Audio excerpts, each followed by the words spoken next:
ఉమ్మడి కరీంనగర్ జిల్లా వ్యాప్తంగా పోలింగ్ ముగిసింది. సెకండ్ ఫేజ్ లో జిల్లా వ్యాప్తంగా 64% పైగా పోలింగ్ నమోదైంది.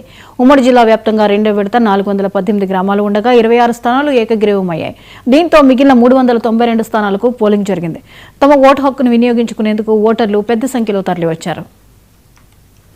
ఈ అంశంపై మరిన్ని అప్డేట్స్ ని రిషికేష్ అందిస్తారు. రిషికేష్, చెప్పండి, మొత్తం ఓవరాల్ గా ఎన్నికల ప్రక్రియ పోలింగ్ అంతా ముగిసింది. ఇక కొద్దిసేపట్లో చూసినట్లయితే కౌంటింగ్ కూడా ప్రారంభం కానుంది. సో డీటెయిల్స్ ఏంటి? జిల్లా వ్యాప్తంగా ఇప్పటి వరకు అందుతున్న సమాచారం ప్రకారంగా 52% పోలింగ్ నమోదైంది. అంటే ఓవరాల్ పర్సంటేజ్లో 52% చెప్పొచ్చు. కరీంనగర్ జిల్లా అత్యధికంగా 56% నమోదైంది. పెద్దపల్లి జిల్లాకు సంబంధించి 55% పోలింగ్ నమోదైంది. రాజన్న సిరిసిల్ల జిల్లా అదేవిధంగా జైత్యాలకు సంబంధించి కూడా 51% పోలింగ్ నమోదైంది. ఉదయం నుంచి కూడా పల్లెల నుంచి ఓటు చైతన్యం అనేటువంటిది పల్లెల్లో వెళ్లి విరుస్తుందని చెప్పొచ్చు. ఉదయం నుంచి కూడా పెద్ద ఎత్తున మహిళలు, వృద్ధులు, యువతి యువకులు పెద్ద ఎత్తున తమ ఓటు హక్కును వినియోగించుకోవడానికి పోలింగ్ స్టేషన్లకు పోటెత్తారని చెప్పొచ్చు. పెద్ద ఎత్తున పోలింగ్ ప్రక్రియలో పాల్గొనడానికి చాలా ఉత్సాహాన్ని ప్రదర్శిస్తున్నటువంటి పరిస్థితి కొనసాగుతుంది. భారీ ఎత్తున పోలింగ్ ప్రక్రియ అనేటువంటిది అన్ని పోలింగ్ స్టేషన్లలో కొనసాగుతుంది.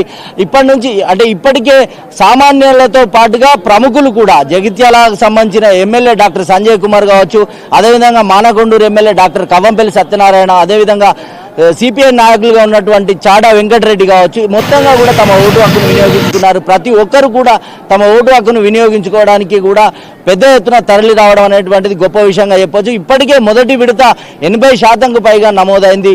సో రెండో మూడో విడతల్లో దీని యొక్క ప్రభావం కనబడుతుంది.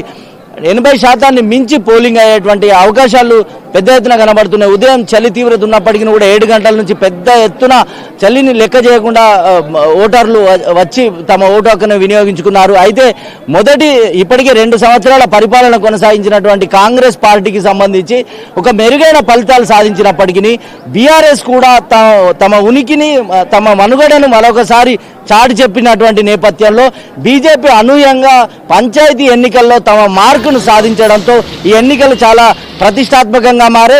తొలి విడత ఎన్నికల ప్రభావం ఒక్కసారిగా అనూహ్య ఫలితాలు 3 పార్టీలకు మెరుగైన ఫలితాలు రావడంతో 2-3 విడతల మీద ఈ ప్రధాన పార్టీల ఫోకస్ నడిచిందని చెప్పొచ్చు. అయితే తమ సత్తా చాటుకోవడానికి అధికార పార్టీ ఏకంగా మంత్రులతో సహా పల్లెలలో ప్రచారానికి తిరగడం కావచ్చు. మొత్తంగా కూడా ఈ 2-3 విడతలకు సంబంధించి కూడా పెద్ద ఎత్తున ఎట్లాంటి ఫలితాలు ఉంటాయనేటువంటి ఒక ఆసక్తి అయితే పల్లెలలో కొనసాగుతుంది. ఇంకా 1 గంట వరకు కూడా పోలింగ్ ప్రక్రియ కొనసాగుతుంది అనేటువంటిది కలెక్టర్ చెప్తున్నారు.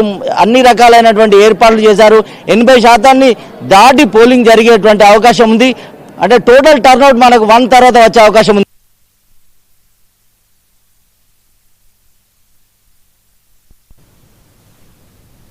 జిల్లా వ్యాప్తంగా ఇప్పటి వరకు అందుతున్న సమాచారం ప్రకారంగా 52